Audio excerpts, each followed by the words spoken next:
rồi thấy chỗ cái xóa đi cái chỗ này ạ, nó cũng chơi chỗ cái chỗ tôi tôi nã nó xí bắt tận này, cho nó bé hồi chỉ bắt tận đá nó này ạ, nó chỉ tiêu xem nào, cũng tôi cho cái mỏ tra này ạ, thì cũng tôi tới tra hỏi ta kia nào, cái xem.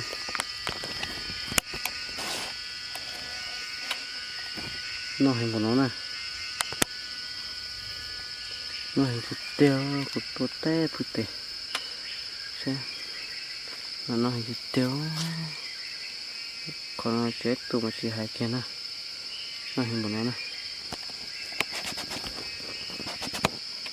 cho chỉ xe hình nó, cho xí nó nè,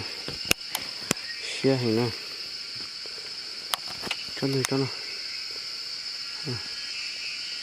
Ô số xịt tiêu rồi, phổ kia cái tôi nói này đó, cái gì đó,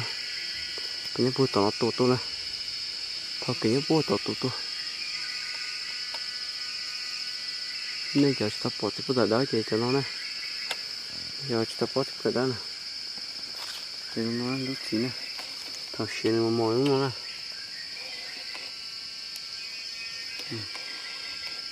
Nó tiêu gì tôi nên phó giò nữa, cái nào đấy cũng đủ cơ chứ.